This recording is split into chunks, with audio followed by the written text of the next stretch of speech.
And yeah, thank you so much for taking the time on your Friday to join us. And I'll get going. Thank you so much for everyone who's joining us live right now, for protecting children and the planet, from the fashions, plastics, and chemicals addiction, fashion industries, plastics and chemicals addiction. And thank you to all of you watching the recording. Today, we're going to be discussing something that touches all of our lives and our bodies every day, clothes and the fashion industry. We are so delighted to be joined by Maya Rommwatt, the Director of Campaigns and Programs at Defend Our Health. Maya, thank you so much for being with us today. My name is Maggie Summers. I am the Outreach Director at Maine Conservation Voters and Maine Conservation Alliance. Our organizations represent more than 13,000 members and supporters dedicated to building a just, thriving future for all by acting on the climate crisis, protecting the environment, and safeguarding our democracy. MCA does that by bringing people and organizations together to educate, inspire, and advocate, and MCV by advocating for equitable policies, holding elected officials accountable, and winning elections. Since 2020, this weekly online Lunch and Learn series has helped us advance all of those goals, creating a shared space to explore our environmental and social history, policy priorities, climate action movement, and more. And that was a lot, but just a few notes before we dive into today's program. We're going to hear from Maya first, and then tackle your questions in the Q&A session at the end. You don't have to wait, though. Please send your questions to me or Gabe as they through the chat as they occur to you. And we ask that you not message Maya directly so that she can keep her focus on the presentation. And if you have any technical difficulties, please message Gabe and he will help you out. This event is being recorded and the video will be posted on YouTube later this afternoon. And you can find recordings of all of our programs on our YouTube channel. Thank you so much to all of you. And Maya, I will turn it over to you. Thank you so much. And you can advance. So, as Maggie said, I'm here to present Defend Our Health's first annual Defend Our Kids Fashion Scorecard. Go ahead and advance. Thank you. Defend Our Health is a Maine-based nonprofit that also does national work, and we work to create a world where all people are thriving with equal access to safe food and drinking water, healthy homes and products that are toxic-free and climate-friendly. Go ahead. So this scorecard, I'm going to do just a quick overview of what it is, why we did it, and then I'll talk about how we went about scoring the brands and then go into a little overview of what we found, and then a little bit after that about what next, what can we do. So as I said, this is our first annual scorecard on kids fashion, and as such, it's a smaller sample. We'd like to scale this up in future years, but we started this year with just 10 popular brands that sell a large amount of kids clothing or exclusively sell kids clothing. And we looked at two different kind of issue areas that we feel strongly are related. We looked at chemicals management, what companies are doing around chemicals management, and what they're doing around plastics reductions. We know that plastics are inherently full of chemicals and pretty toxic, and so we tend to look at the two things together. And when scoring companies, we scored them on a series of questions, really, that we call criteria. Those criteria fit into two big buckets. The first bucket is transparency and commitment. So what are brands showing us that they're doing? And what are they telling us they plan to do? That's a commitment. And then the other bucket is action. What are they actually doing? And then of the 10 brands, they ultimately scored an average score of 35.3 points out of 100, which we actually gave them a C grade for. Next. Now I want to point out, so we are looking at chemicals management. However, there are many myriad toxic chemicals that companies can utilize in the process of making clothing. And so, in order to keep the project within a smaller scale for this year, we gave special attention to three particular chemicals of concern. We did, in some places, we'll get to give a little credit for other chemicals of concern, but we did really pull out these three. So we gave attention to PFAS, which in clothing tend to be used for water and or stain repellency. So, for instance, raincoats are a hot topic within our conversations around PFAS right now, because that's water repellency, right? Or uh, business attire often has, more stain repellency properties, and that's often given from PFAS. And PFAS are an issue because they're highly persistent. They're linked to developmental, immune, and metabolic harms. We also looked at phthalates, which in all their uses are generally used to make plastics more flexible. And so we see them in clothing when there are other plastics around. Phthalates are endocrine disruptors. They're linked to developmental, reproductive, and metabolic harms. And there's actually no safe level for infants or children, no safe level of exposure to phthalates for infants or children.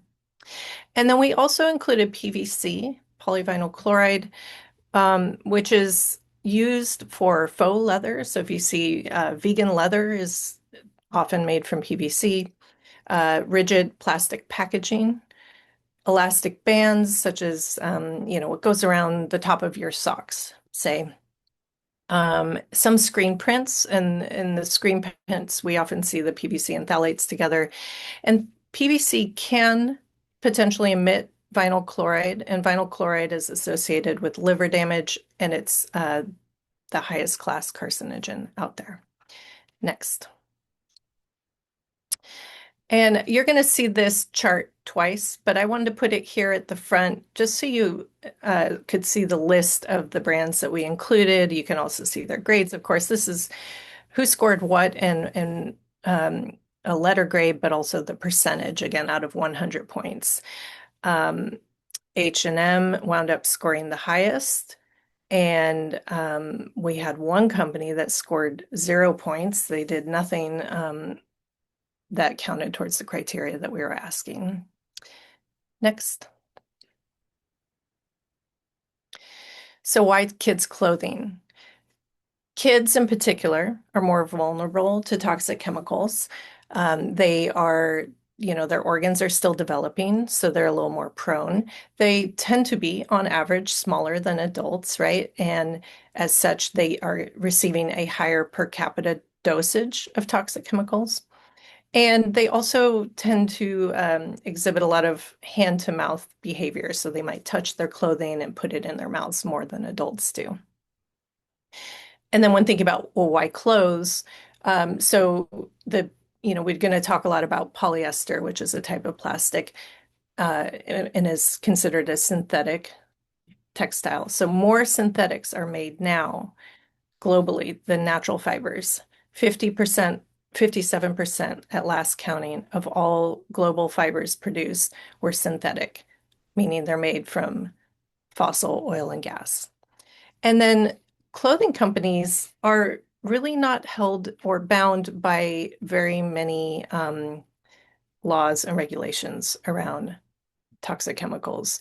And most of the movement that we see among companies to rein in chemicals management is through voluntary commitments. And voluntary commitments can be great. We'll talk about those, but they don't really hold their feet to the fire.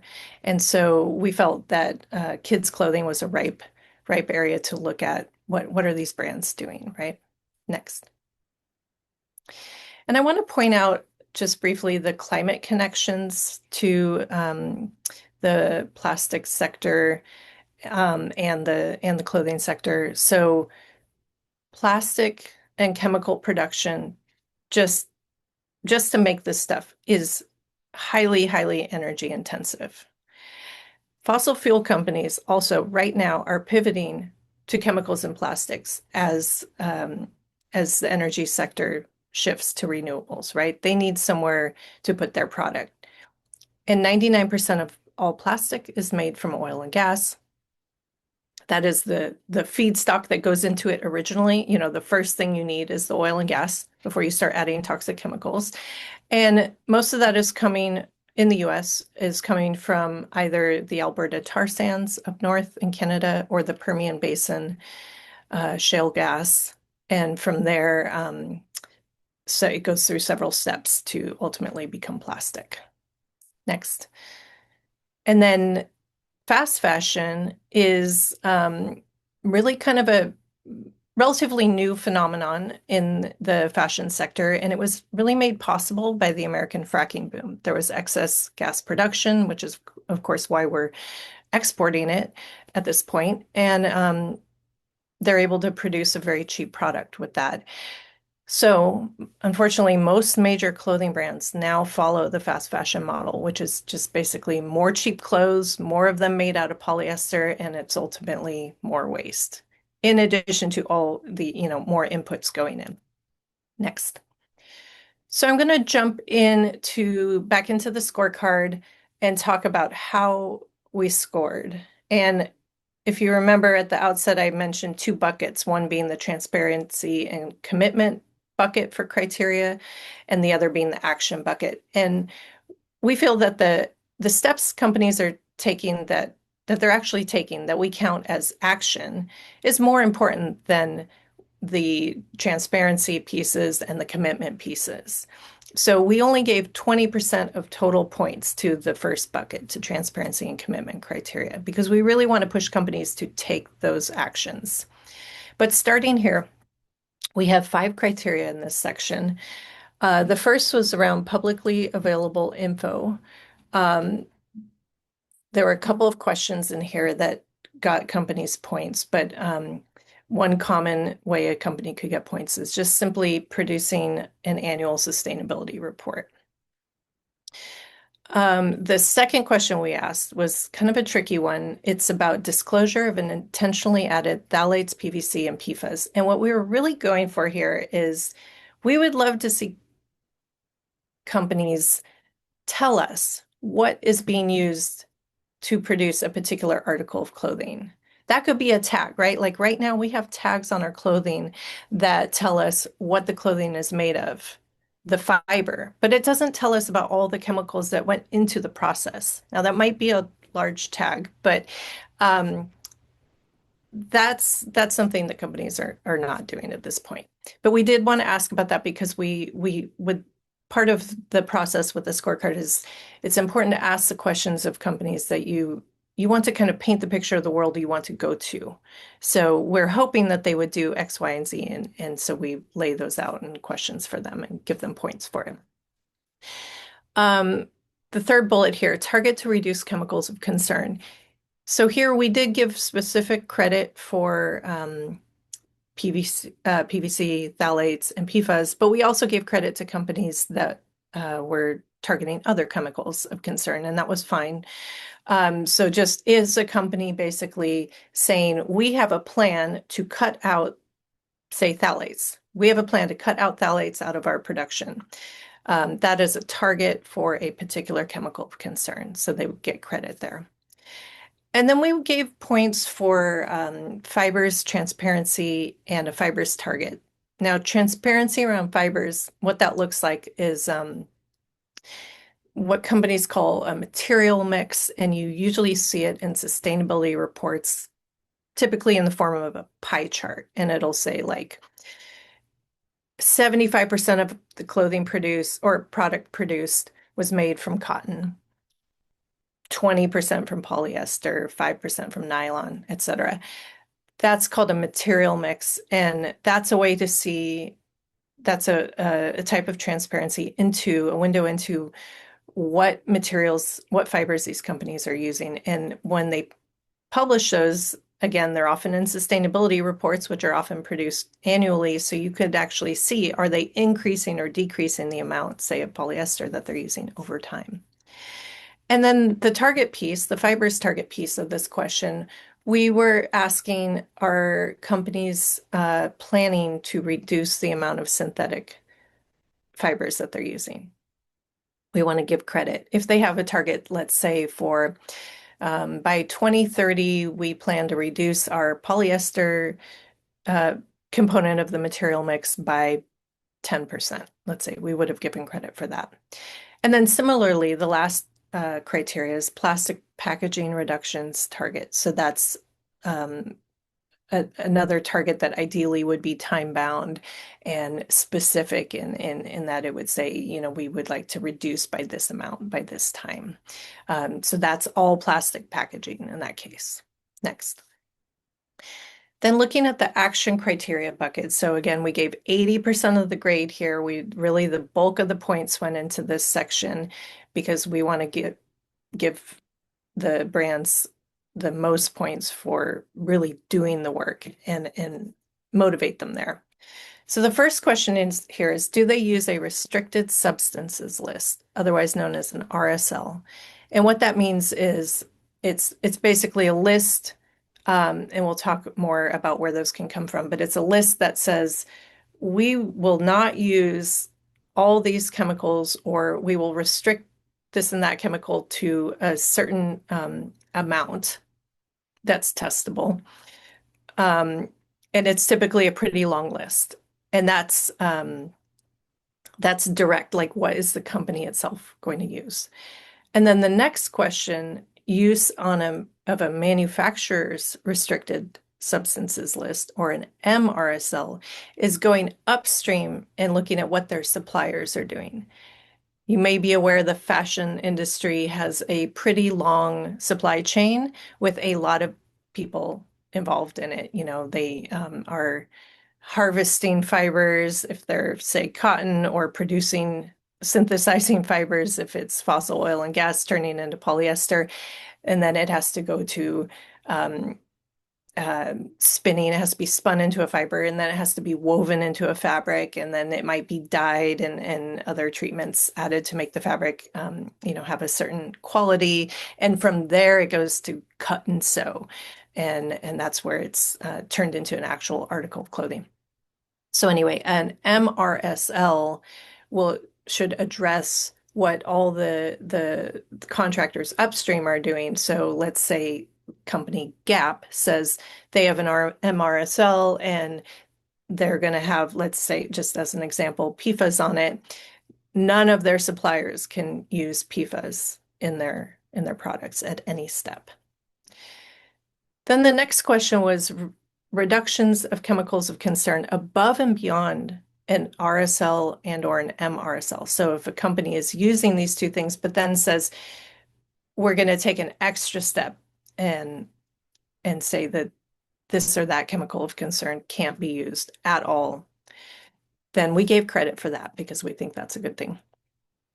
Then reductions in plastic packaging and fibers. You'll see these questions kind of mirror the transparency and commitments piece because we're still talking about the same issues. It's just a matter of what vehicle, how, you know, are they showing us they're doing something, or are they telling us they plan to do something, or are they actually doing it? So here, are they actually reducing plastic in packaging, and or are they reducing the amount of synthetic clothing or excuse me, products that they're producing overall?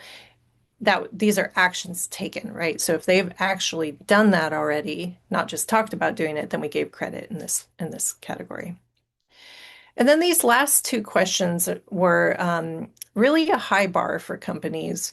Advocacy to restrict hazardous chemicals or plastics.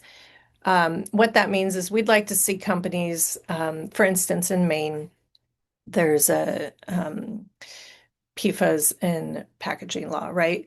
Did any of these companies, we'd love to see them come out in support, not in opposition, right? So have any of these companies done anything anywhere, really? It could be anywhere, that we would consider advocacy. And then the last question, investment in safer solutions, was a dollar amount. Are companies really committing dollars to finding safer solutions to chemicals of concern? Next. So bring us back again. Now that you know what questions we ask companies, I just wanted to show again who scored what. I think we have a pretty decent spread here, a lot of C's. You might notice the percentages, their points captured are quite low. We did give a generous grade scale, so sort of a curve built into there. Next. And just I'll touch just real briefly on some of the results that we found. Next, please. Thank you. So and these go in order of the criteria that I just explained. So that first question around setting being transparent, excuse me, about do they have, let's say, a sustainability report? That first question had a couple of categories to it. And H&M really stood out for using what's called a hazard-based assessment of all chemicals that is in use by them to find safer substitutions. So what this tells us is that they are actively looking for safer substitutions and they're doing it right. They're trying to avoid regrettable substitutions. So we want to give them a pat on the back for that. And then that second question where I talked about tags, we don't know what chemicals of concern are used in the process of making clothing. Um, Not surprising, but none of the 10 companies that we scored provide any sort of chemical disclosure to consumers. It's really just not an industry practice. Material mixes, so what percentage of the product made in a year is cotton versus polyester? 4 of the 10 companies do publish those, and unsurprisingly, those were all found in sustainability reports. And then no companies that we scored have a goal in place to reduce polyester. We would like to change that. We hope that in the next iteration, we might see a change there when we do this next year. But I did want to point out that one brand that is exclusively a children's wear brand, Primary, does use 100% cotton outside of its active wear lines and its swimwear lines. Of course, activewear and swimwear are a harder place to get the polyester and other synthetics out of. But I did want to give this brand a little props for in all their other clothing using 100% cotton. And then in commitments to reduce plastic packaging and or eliminate PVC packaging, that was one thing that we pulled out because again, PVC was one of our target chemicals.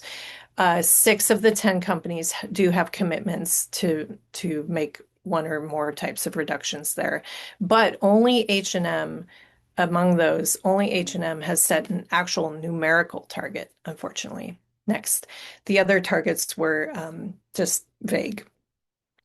And then this is looking at the action criteria. So what are the companies doing? Again, the bulk of the points went here.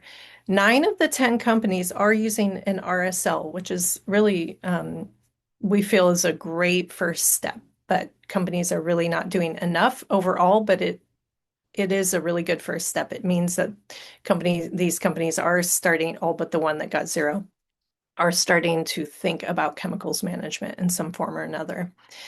5 of those companies use an MRSL, a manufacturer's restricted substances list. And that's not surprising that there are fewer because it's easier to look at the things you have more direct control of. And typically we will see companies will first adopt an RSL and then later adopt an MRSL. 8 of the 10 companies have taken steps to eliminate one or more chemical of concern, which was, again, really good. Many of them were PFAS, and I think that's probably not surprising given the movement just globally on PFAS is just further along than on some of the other chemicals. That we looked at, I should say. And then H&M has banned PVC in textiles. I did want to pull that out. H&M is interesting because they are really a purveyor of the fast fashion model and use a great deal of polyester, but they are also at the same time doing a lot of innovative work on chemicals management. And then 8 of the 10 companies have moved to reduce plastic packaging or eliminate PVC packaging. And I thought it was a little bit interesting that that 8 was more than the 6 that had made commitments in this area. That might be reflected in some of the brands that we included in this report were our smaller brands, and smaller brands tend to kind of do things more than making the commitments first and being public about it and then going out and doing the work. Like big brands like H&M and Gap, they'll make a commitment and talk a bunch about it and then get working on it. And some of these smaller brands are kind of just go and do it more. And then those last two questions that I mentioned were a higher bar, the advocacy piece, and then the investments in safer solutions. None of the 10 brands we scored got any points for either of those two categories. Next. So I just want to point out that we cannot shop our way out of this problem. This report is not a shopping guide, but hopefully it is helpful to gain some insight into preferences you might have about companies, but really it's more about gaining insight into what the sector overall is doing and how much room they have to grow. One thing we can do, however, as consumers, is we can look for credible, what are called third-party certifications. Now, there are a lot of certification schemes out there, and they're not all great. So it takes a little work to do some research, but I did want to point out a few. And the certification schemes cover really a number of different types of issues, from restricted chemicals or chemicals of concern to organic cotton to climate pollution and all kinds of things. Next.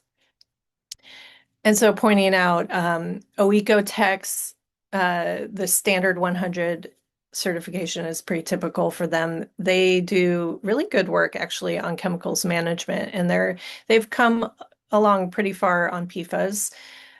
So if you see the OEcoTex certification, and you've got something without it and something with it, I always go for it. ZDHC is a certifier that primarily creates a manufacturer's restricted substances list, an MRSL. So most companies that are in fashion that are using an MRSL will utilize ZDHC's MRSL. It's just kind of easier. They put it all together for them. There's a framework there. Similarly, to the right of ZDHC, the Affirm group makes an RSL that many companies adopt. And then the Global Organic Textile Standard, GOTS, that's a good one if you're looking for organic cotton. And then Blue Sign actually has a number of issues that they look at. They look at chemicals management, they look at climate pollution, and a number of different things. Next. And then we have a call to action. We're basically asking companies to cut back on making clothes out of plastic. And we're specifically asking The Children's Place, Carter's, and H&M to stop making so many clothes out of plastic. So I think Maggie will drop a link into the chat for you, and it's here. If you get the slides sent to you, it'll be there. It's also, of course, on our Defend Our Health's webpage. But please do sign that and share it with your people. We will do a petition delivery when we have a significant number of signatures. Next. And that's all for me. Thank you. Thank you, Maggie, for advancing the slides. Sorry about that hiccup. No, no worries at all. I just dropped the link in the chat. Thank you so much, Maya, and I'll stop sharing my screen so we can all see each other. Thank you so much. That was incredible. And I have to say, I'm really surprised at some of the companies I saw on that list. For example, the Children's Place. I was really expecting it to maybe score higher than H&M. And so I was wondering, I am not a parent, but I am an aunt. Oh, and can you hear me? Am I Yeah. breaking up? Okay. You're good. Yeah, I am an aunt, and so I was wondering, when parents are going shopping for their kids, what should they be thinking about? What should they be looking for on the labels, when they're trying to stay away from these chemicals? Yeah. Yeah. Well, it's hard. And we're at a point where unfortunately there's not a lot you can do when directly shopping that's going to tell you what's happening. But those third-party certifications are helpful. So if you see stuff with OEcoTex, um, again, they're pretty good with chemicals management. And if you're looking at something that's OEcoTex certified versus something that's not, I would go for it. This is why, though, we are pushing brands to do more and be more transparent, because it is really hard for consumers to know what is going into these items, right? And there are, frankly, a lot of issues that probably most of us care about beyond chemicals management and plastics. You know, labor is a huge issue with this sector that we've been talking about since the 90s, frankly, and um, it can be a little confusing. I will be honest. You know, there are different types of certification for different things, and there is a lot of greenwashing out there. I personally am just naturally skeptical of all claims that come from the mouths of brands. So I would look for outside claims if possible. And could you just quickly explain what greenwashing is for folks who might not know? Sure, sure. So greenwashing is when a company is making claims that about its sustainability, basically, or some facet of its sustainability that are maybe not true or misleading or hard to verify, but that ultimately paint the picture that the company is doing great, basically painting a rosier picture. So, for instance, if Exxon is telling us all about all its great wind farms, that can be a bit of greenwashing. And yeah, I'm sure we can all think of many examples of that we see in our everyday lives. Yeah. And actually, let me use an example. So, with Mhm. clothing, um, so here's a tricky one. You might see a lot of claims on, or descriptions, I should say, on clothing that says made from recycled polyester, earth friendly. And you might think, oh, this is great. It's less plastic is being made from virgin fossil fuels. Therefore, it's better for the planet. But what they're not telling you is that currently, all of the recycled polyester is being produced from plastic bottles, PET bottles. And there are simply, even though it's hard to imagine that there aren't enough bottles out there, but when you take a bottle from the waste stream and put it into clothing, that's one less bottle that Coca-Cola can recycle into another bottle, which doesn't actually happen that much. But they would like, so they're actually competing for it. And so it still draws from the stream of fossil fuels. It's just what we call downcycling. So it takes it one step down, but then also those clothes ultimately get tossed into a landfill and start degrading. Wow. So, for example, Patagonia, how they have recycled clothing that they'll recycle plastic bottles, etc. Those are still have the chemicals from those plastic bottles and everything that they're using. Yes, and I didn't even get to the chemicals, but yes, yes. But I mean, also polyester itself is full of chemicals. I will say, I mean, Patagonia, to their credit, has done more work than a lot of brands on like trying to use fishing nets and other plastic debris scooped up from the ocean. But yeah, it's I think pretty misleading for folks. Yeah. And I know that we're mostly focusing on the US right now and what we see as shoppers here in America.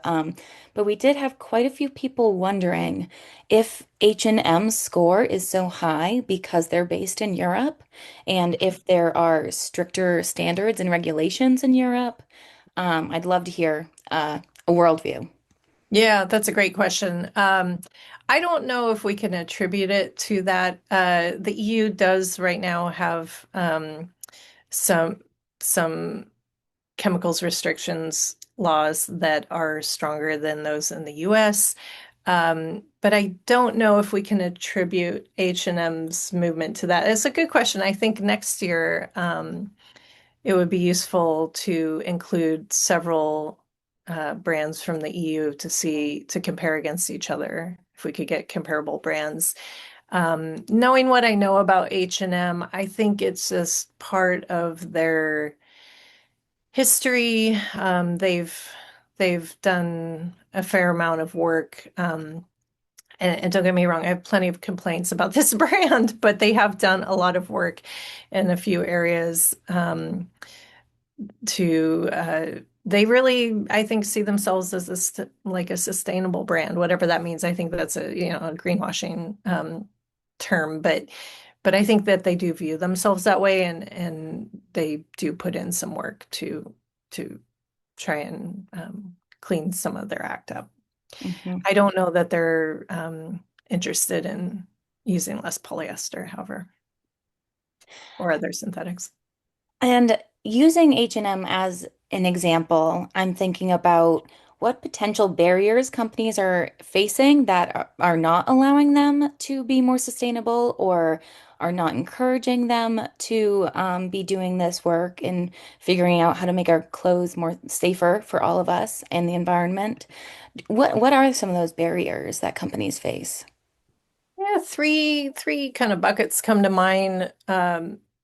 Money, which is related to size of the company, and then uh, consumer demand, and then regulation. So I mentioned there's just not a lot of regulation out there holding this sector's feet to the fire. And voluntary commitments are great, but they are easily backtracked on or missed. I mean, all the time we see companies make some commitment. They're going to reduce, Coca-Cola is going to reduce its, use of plastic bottles by X amount. And then this year they turn around and say, actually, we're going to increase the use of plastic bottles. And what can we do, right? There's no law saying they have to do that. So in Maine and in other states where we are passing laws that restrict chemicals of concern that impact this sector, that's really, really useful. And what happens in Maine, companies aren't going to make one product for Maine and another product for a different state. And California is also, and New York to a lesser extent. Both all those states have done some really good things on chemicals management that touch this sector. And what California and New York do especially impacts everywhere else, right? Um, and then, so going backwards on my list, consumer demand. So just the more that I think we shed light on this issue, the more companies will hear from their consumers that there is demand for them to do more. But money is a barrier. And in this report, one thing I struggled with was we had some really big companies and some really smaller companies. And I initially went looking for companies that exclusively sold children's clothing, but there just aren't very many big ones out there. There's only a couple. And a lot of the market share of kids' clothing is coming out of companies like Gap and H&M and Ralph Lauren. Um, those companies have much, much, much more money than, say, Primary. And things like a sustainability report, even. Sustainability reports, I'm not even going to hold that up as like the end all be all. It's just kind of a useful step in a process. But it is useful for transparency purposes, although there's sometimes a lot of greenwashing you have to cut through. But a smaller company just doesn't have the resources to put into that. Or H&M has several people, small army of people working in its sustainability department, working on these specific issues. Smaller companies just aren't going to have people working on that. So, um, one thing I noticed, like when we made this report, one step of the process is we talk to the companies, we invite them to the table and share with them, here's what we're going to be doing. We'd like to learn more about what you're already doing. And we definitely heard from the smaller companies about, these financial barriers and everything that went into the report. I should have said this at the outset, but anything that a company got credit for is something that is publicly available. The information around that is publicly available. And it doesn't have to be in a sustainability report or a report to investors. It just has to be like on a website, frankly. And so some of these smaller companies might have a page on their website about sustainability and you have to read through it. Sometimes it's just like a blog, but you can read through it and see what it is they're doing. I'd love to hear more about some of the reactions you got from the companies that you graded. Was it positive feedback, negative feedback? Yeah, what did they think? Oh, it's always some of both with this process. Um, uh, Most of what we heard, some companies we didn't hear from at all, but those we did hear from, usually it was pleasant and not uncomfortable. But there are some companies that were, trying to finagle points out of me for this, that, or the other thing that they felt like should count. And we felt you're just really not doing enough yet. And the criteria that we built are really pretty stringent and clear cut to the best of our ability. So we try and have as little gray area as possible. Um, and yeah, I mean, companies generally like to come out of the gate touting all the things they're doing. H&M's another good example here. Here's all the great things that we're doing, and some of it I'm going to give them is going to count for credit and some of it invariably not.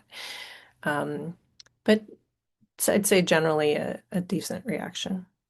Well, And we did get some movement. So we got uh, a couple companies that, again, these smaller companies that maybe didn't have information about what they were doing on their website or anywhere publicly available.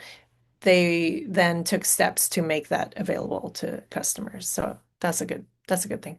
that is great. That is really awesome. I feel like it's a lot of work, and that's incredible that you've made some movement from this. And I'd love to talk about moving out of the gray area, as we said, and moving past voluntary commitments by these companies. What policy or advocacy measures would you want to see or that you think are critical to move the industry in the right way? Yeah, well, I talked in the presentation a little about how a restricted substances list is a really useful tool. Um, I would love to see policy mandating RSLs that companies must adopt them.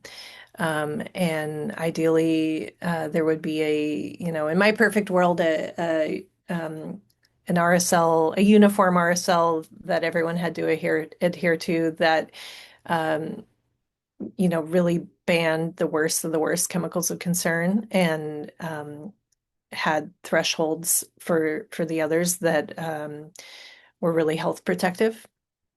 That would be great. We're a ways away from that, but it would be then brands would have to do it, and there would be resources for them ideally to do it, and then consumers would know that they were more protected.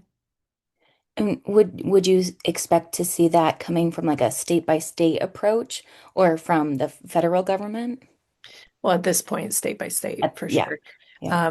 It would be nice if it could be uniform. Mhm. Um, but the trouble with going state by state is then you get a patchwork, but that's what we have right now, and it's a very effective tool. Um, so I know New York has a fashion act that they're have been trying to pass for a few years. It doesn't include a mandatory RSL, but it's a good first step, and it looks both at labor and climate pollution. Um, And so, just as an example, if we saw some legislation, say out of California or New York, mandating an RSL, then I think that that would be applicable across all the states because, again, these companies aren't going to make one type of product or use one type of rule for product going, to different states. And thinking about the effects here in Maine, I was wondering, are you a part of Congressman Pingree's slow fashion caucus, or have you heard about any of the work being done by them? I have heard about the work they're doing. I am not a part of it yet, but yeah, I am aware a little bit about Okay, what good to know. I know I had just heard about it when I was doing research for this program, and it seems like something that's really interesting, but I hadn't heard too much about it. yeah. Yeah, there's a lot of talk, chatter, and a little bit of movement out there among folks, advocacy folks who work on this sector around trying to slow fast fashion down. And we have now ultra fast fashion companies like Shine, I'm not sure, Shine, I think. So we've kind of moved in the wrong direction, and people, much like the slow food movement was a while back, people are trying to slow the fast fashion movement down. And I have gotten so many questions about where we should be buying our clothes and what we should be. Like, is it local? Is it vintage stores? Is it secondhand stores? Should we be making our own clothes? I'd love to hear any advice you have about where we should be shopping. I mean, well, again, I'm gonna demur on that. I'm not gonna share, prescriptive where you should shop rules, but because it really is on the companies to solve this problem, and I don't think we can shop our way out of it. But secondhand clothing can be great, although there's often, if you're worried about polyester, then that can be an issue. But and making your own clothing, that's great, but most of us can't do that, and not everyone, you know. Uh, I think shopping secondhand takes kind of different, it can be cheaper, of course, but takes kind of different resources for people, especially if you're shopping for kids' clothes. You're probably a parent with very little time, and it just kind of takes longer, and you can't, I guess you can get it, you can internet shop online, excuse me, for used clothing, but I don't know how many people actually do that, if it's a big market or not.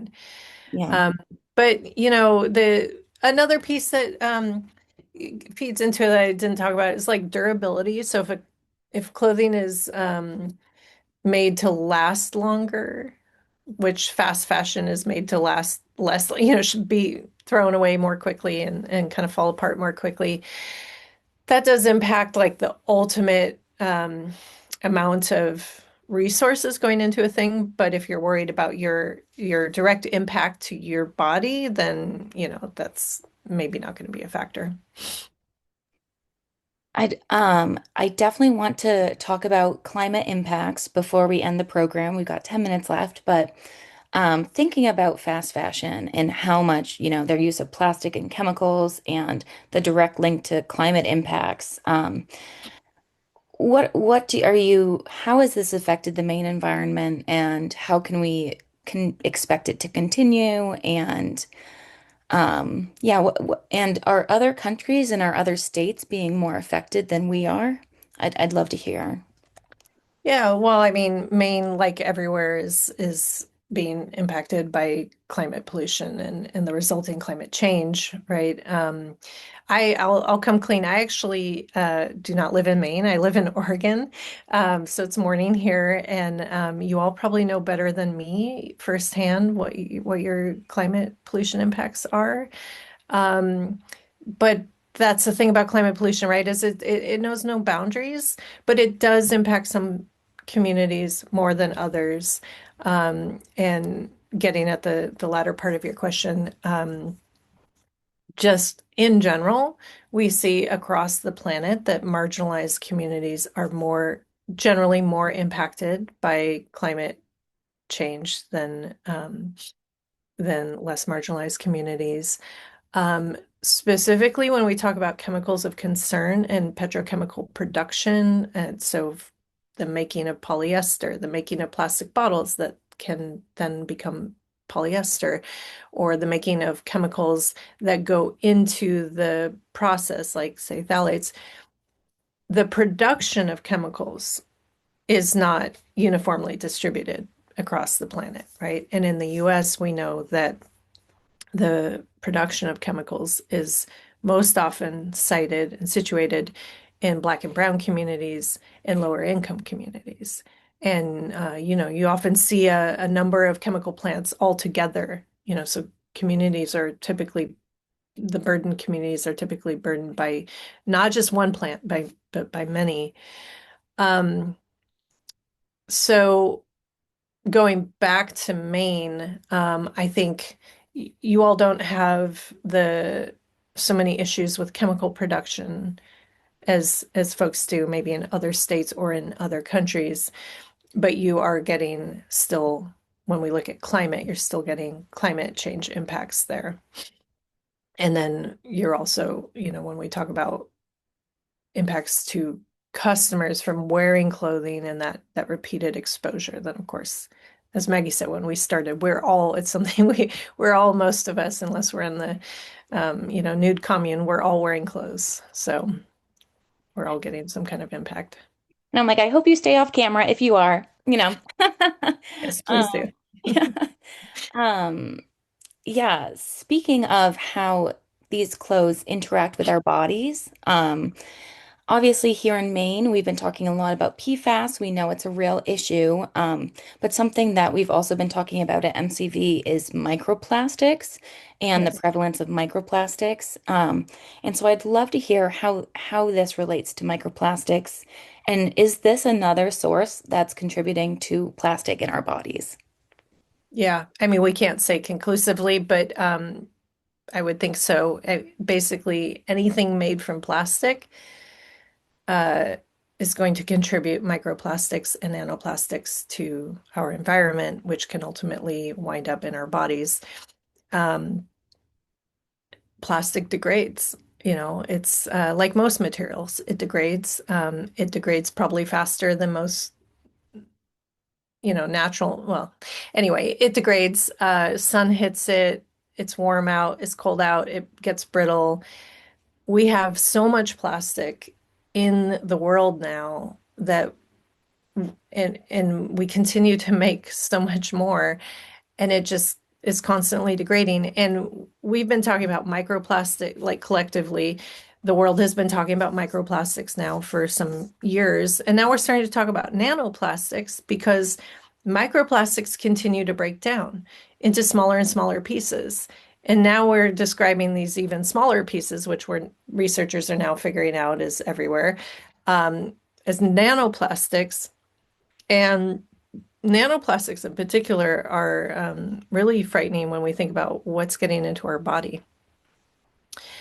And we don't have a way to capture this stuff. I mean, we might have some couple 18-year-old wonderkins out scooping stuff out of the ocean with their gadgets, right? But we don't, like, it's everywhere. It's in the air we breathe, it's in the water, it's in our bodies.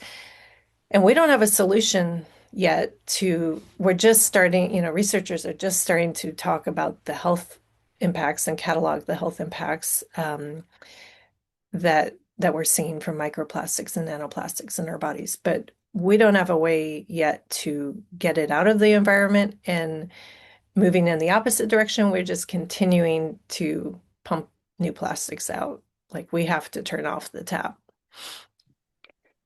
uh, it seems like the solutions that we need are they have to be nationwide or international, like they have to be huge solutions to deal with this. And I know you mentioned it before, like it's not fair that the consumer should have that burden of making the company change their ways. And so I wanted to end on a question that, acknowledges that we can't do this alone and we are not responsible for what these companies are doing, but how can we, as consumers, influence industry behavior without shouldering the burden alone? Yeah, yeah, it's great. Last question. I mean, like any collective change, right? We have to do it together, or any change, like come meaningful change is typically comes from collective action. And that's why we're putting this information out there and asking people to sign the petition, and we'll deliver it and all that. And we really want people to start talking about polyester is plastic. That may sound really basic, but the word is starting to get out there that plastic is toxic, but not everyone knows that polyester is plastic. So the more we just talk about that basic thing, um, I think the further along we will get. But we want people to start, we want it to become part of the zeitgeist that folks want fewer clothes made from plastic, that folks want fewer chemicals in their clothing. And I think that's a true thing, but we have to first get everyone on board and get some collective voices raised. So any chance you have to let a company know what your preference is. I mean, they do listen to consumers because they have a bottom line, and we feed it with our dollars, right? So any opportunity you have, it's great if you're able to take it. Um, Again, sign the petition. And I mean, I think like globally, when we talk about plastics, there's been a plastics treaty in the works. Um, it's a little held up right now, but global collective movement is great. But again, state movement is really helpful. It can be difficult to make a patchwork, but those pieces linked together create a bigger whole, and ultimately we get there piece by piece. Thank you so much. And for giving us a really nice way to end, giving us some hope. Thank you. Yeah. Yes, please sign the petition. I'm going to be sharing the fashion scorecard with you all and all the resources to follow Defender Health's newsletter and their social media. Thank you so much, Maya. This was so informative. I didn't know that polyester was plastic before this There you go. before this program. So thank you so much. And yeah, I hope you all have a wonderful weekend. Thank you so much.